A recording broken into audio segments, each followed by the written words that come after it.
The Day My Family Came by Michael Edwards. I half awoke to a strange new calm and a sleep that would not clear, for this was the sleep to cure all harm, and which freezes all from fear. Shots had come from left and right with shrapnel, shell and flame, and turned my sunlit days to night, where now none would call my name. Years passed me by as I waited, missed the generations yet to come, sadly knew I would not be fated to be a father, hold a son. I heard again the sounds of war when 20 years of sleep had gone, for 5 long years, maybe more, till peace once more at last had come.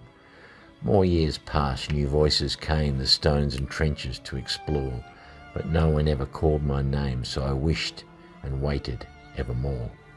Each time I thought perhaps this time they must call me, but they only ever called for other chaps.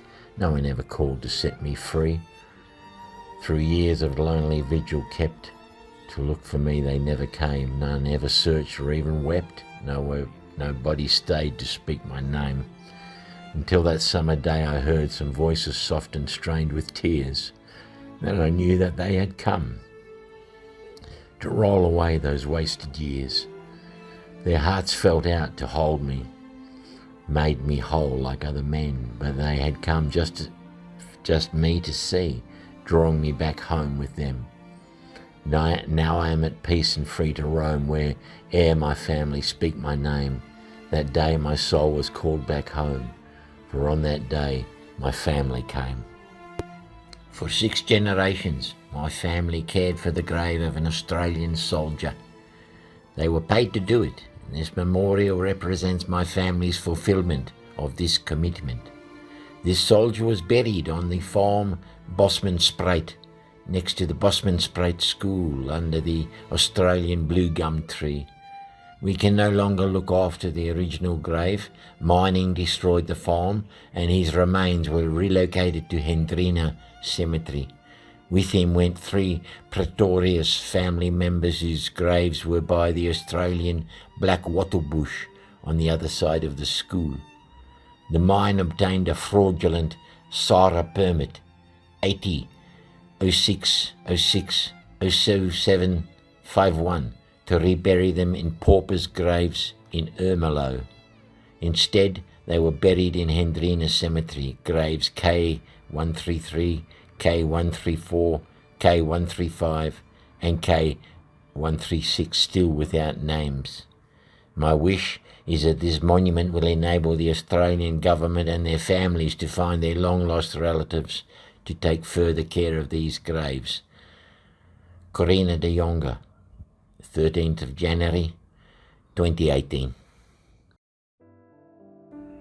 This monument was dedicated to those whose graves were relocated as unknown paupers from Bosmanspruit Farm by Optimum Coal Mine.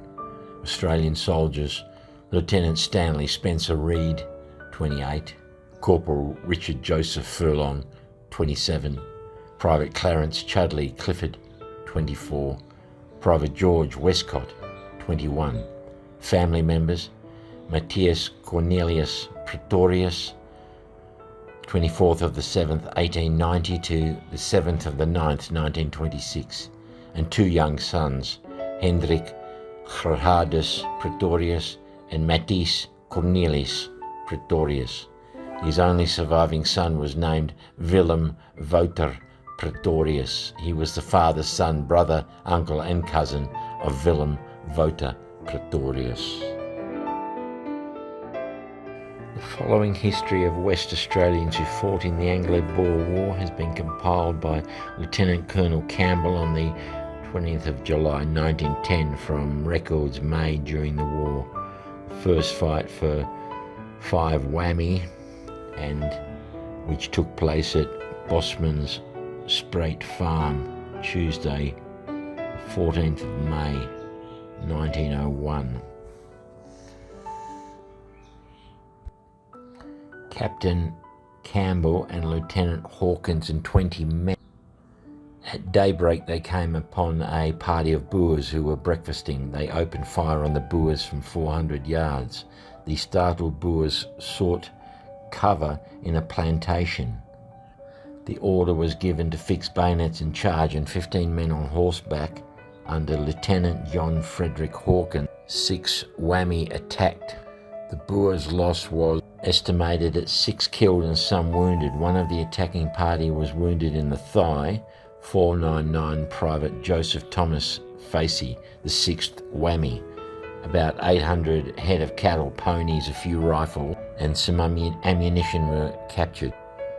On Thursday, the 16th of May 1901, Captain Campbell received orders from General Walter Kitchener to attack the farm Brakpan, not Groblersrecht, where more members of the same family resided. 7 Australians were killed, amongst them Lieutenant Anthony Alexander Forrest.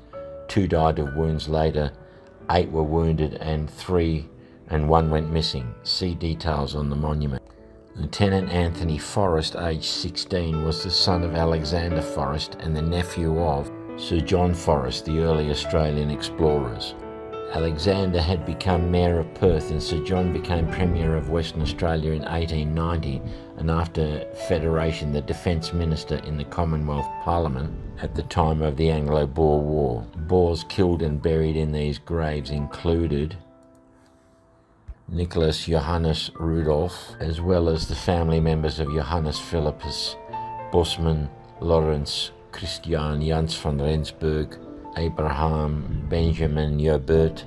The family farm began on the 30th of December 1869, and during the Anglo-Boer War, of the 33 women and children taken to the Middleburg concentration camp, only 11 returned. Of the men, 7 were murdered, 2 died in battle, 4 were prisoners of war, and 1 prisoner of war did not survive.